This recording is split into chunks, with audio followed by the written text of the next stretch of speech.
आप लोग आगे हो जाइए आप।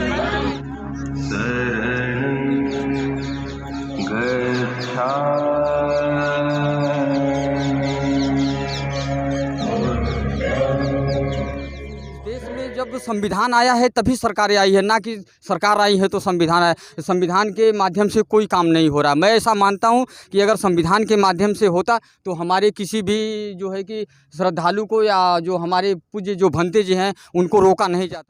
प्रधानमंत्री नरेंद्र मोदी जी का ट्वीट आया था कि तथागत भगवान बुद्ध के ही रास्ते चलकर पूरी दुनिया को चलाया जा सकता है।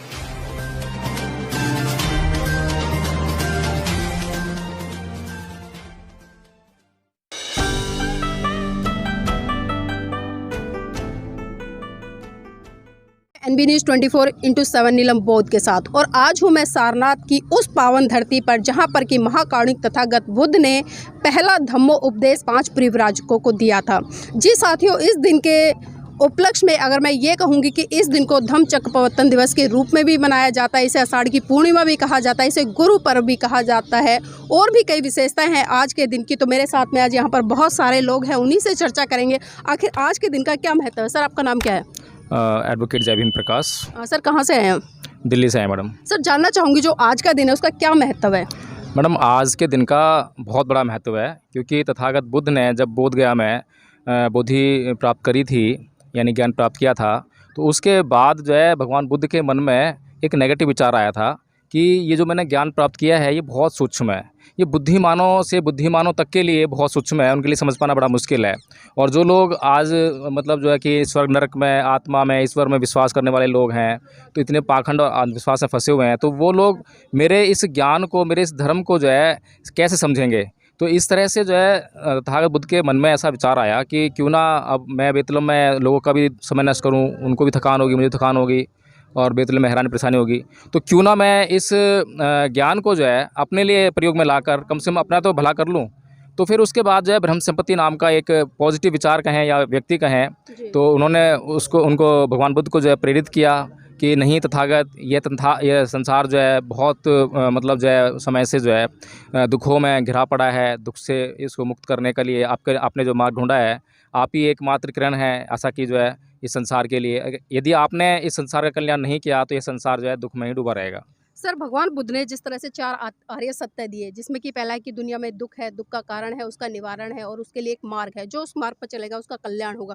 तो इन चीज़ों को अगर आज के मैं वर्तमान युग में बात करूँ तो लोग कितना इनको मनोसात करने का काम कर रहे हैं? देखिए, सबसे पहली बात तो यह है कि सार को सार कहना, असार को असार कहना। सार मतलब सत्य है, यानी जो सत्य है, सत्य को सत्य कहना, और असत्य को सत्य कहना। ऐसा भी आजकल जो है लोग नहीं कर पा रहे हैं, और लोग जो हैं पाखंड अंधविश्वास में इतना लिप्त हो गए हैं कि उन्हें चमत्कार के अलावा कुछ दिखाई नहीं देता।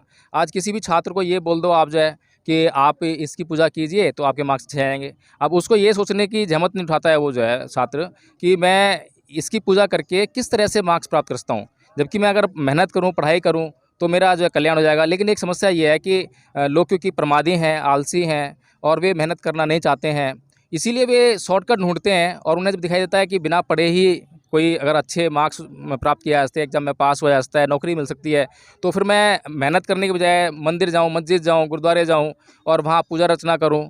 तो ये अंधविश्वासों के कारण कि सत्य को भी नहीं पहचान पा रहे हैं। तो इसीलिए भगवान बुद्ध के मन में जो पहला विचार आया था नेगेटिव कि मतलब मैं क्यों मतलब लोगों को परेशान करूँ, अपने आप को परेशान करूँ, तो एक ये समस्या थी। जी सर, तो और भी लोग हैं, उनसे भी जानने का प्रयास करेंगे। सर, जानना चाहूँगी आज के आधुनिक युग में अगर मैं बात करूँ तो लोगों के लिए धर्म कितना ज़रूरी है? धर्म सर जी बहुत ज़रूरी है। धर्म से ही सब कुछ होता है। जो हम धर्म में जाएंगे, धर्म सीखेंगे और बुद्ध की प्राप्ति करेंगे।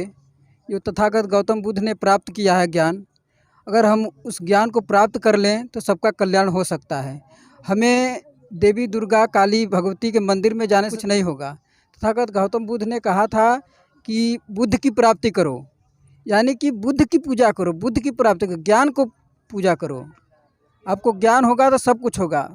सबसे पहले आप शिक्षित बनिए, संगठित होइए, संघर्ष करिए, ये बाबा साहब ने कहा था। तो इसका हमें पालन करना चाहिए। और बाबा साहब का जो मिशन था, जो तथागत गौतम बुद्ध का संदेश था, वो जन जन तक पहुँचाना चाहिए, ताकि हमारे जो समाज के लोग दबे कुचले जो अभी अंधकार में हैं, उनको ये ज्ञान प्राप्त हो कि बाबा साहब जिस कठिन परिश्रम से हमें यहाँ तक पहुँचाया है, उस कठिन परिश्रम को हम आगे तक बढ़ाएं और उनके मिशन को रुकने ना दें। जी, अक्सर हम देखते हैं जब हमारे देश के माननीय प्रधानमंत्री जी विदेशों में जाते हैं या योगी जी जो कोई फॉरेनर से आता है तो उसको बुद्ध की मूर्ति देकर सम्मान करते हैं। तो सर जानना चाहूँगी आज उत्तर प्रदेश में क्या जो भारतीय जनता पार्टी है, खासकर मैं योगी जी की बात करूँ तो उनकी तरफ से किसी तरह का आज कार्यक्रम आयोजित किया गया है धम्मचक्र प्रवर्तन दिवस को लेकर? अभी तो हमें कोई खबर नहीं मिला है कि माननीय मुख्यमंत्री जी ने ऐसा कोई कार्यक्रम किया है, और कहीं किया होगा तो फिर बाद में समाचार माध्यम से पता चलेगा, लेकिन अभी तो नहीं मालूम चला है। तो क्या लगता है सरकार एक तरफ तो शांति की बात करती है, भाईचारे की बात करती है, लेकिन कहीं ना कहीं दूसरी तरफ देखते हैं कि आज जिस तरह से देश में जो अराजकतावादी माहौल पनपा हुआ है उसको किस तरह से खत्म किया जा सकता है? हमें हम लोग समझ में आता है कि भगवान बुद्ध की जो पंच ये शिक्षा थी दी थी यहाँ पर, अगर ये सब पंच जो शिक्षा दी थी अगर पूरी दुनिया के लोग मानना शुरू कर दें तो शांति हो सकता है। क्योंकि अहिंसा की हम लोग बात करते हैं और चोरी न करने की बात करते हैं, झूठ न बोलने की बात करते हैं, शराब तथा नशीले पदार्थ को न सेवन करने की बात करते हैं और पराये माँ बहन को माँ बहन समझने की बात करते हैं। अगर ऐसी व्यवस्था पूरे देश में हो जाए तो कहीं कुछ प्रकार की ऐसी घटना नहीं घट सकती है। शांति सुख और शांति मिल सकती है सबको है। जी, अगर आज हम देखें कि पूरे विश्व में जो शांति है किस तरह से स्थापित की जा सकती है? इसको लाने के लिए कई तरीका है कि भाईचारा ले आएँ।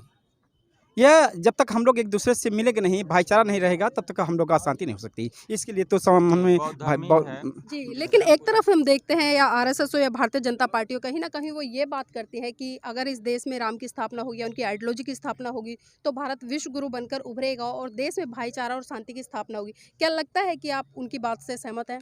नहीं मैम, नहीं हम इस केवल बात से सहमत बौद्ध धर्म पर चलकर ही इस देश की क्या पूरे विश्व का ही कल्याण हो सकता है। और कोई ऐसा जो लोग कहते हैं वो बकाते हैं मैम। लोग कुछ हम दिन अभी पहले तक हमारे प्रधानमंत्री नरेंद्र मोदी जी का ट्वीट आया था कि तथागत भगवान बुद्ध के ही रास्ते चलकर पूरी दुनिया को चलाया जा सकता है।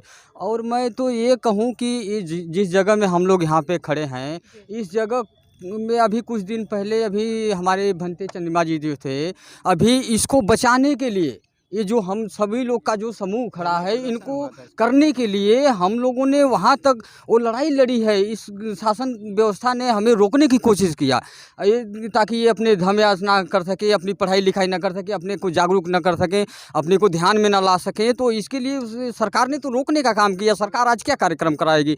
इसको हम तो नहीं मानते कि ये सरकार हमारे लिए काम करती हो, या चाहे हमारे इस संदेश के लिए, चाहे बाबा साहब के संदेश के लिए, चाहे आज अगर सरकार उस चीज़ को मान रही होती है। इस देश में जब संविधान आया है तभी सरकारें आई है, ना कि सरकार आई है तो संविधान आया। संविधान के माध्यम से कोई काम नहीं हो रहा। मैं ऐसा मानता हूं कि अगर संविधान के माध्यम से होता तो हमारे किसी भी जो है कि श्रद्धालु को या जो हमारे पूज्य जो भंते जी हैं उनको रोका नहीं जाता यहाँ से आने के लिए, और उनके अपने कार्यक्रम को चलाने के लिए रोकना नहीं पड़ता। लेकिन ये सरकार भी कहीं ना कहीं हमें रोकना चाहती है। ऐसी स्थिति नहीं है। जिस दौर में हमारे स्तूप सलामत नहीं, हमारे लोगों को रोका जाता है, तमाम तरह की परेशानियों से हमारा समाज अभी उलझा हुआ है, तो मैं तो ऐसा मानता हूं कि हमें बढ़ाने की नहीं बल्कि हमें रोकने की साजिश हो रही है और कोशिश हो रही है, और हमें रोका भी जा रहा है। जी, बहुत बहुत धन्यवाद। तो देखिए यहाँ पर हमारे साथ में बहुत सारे लोग जुड़े और खासकर वो यहाँ के लोकल लोग हैं। उन्होंने बताया कि किस तरह से सरकार इस दिशा में काम करे, और खासकर आज हमने जो आज का दिन है उस पर बात की। आज धम्मचक्र प्रवर्तन दिवस है जो कि भारत के साथ साथ में पूरे विश्व में बड़ी धूमधाम से मनाया जाता है,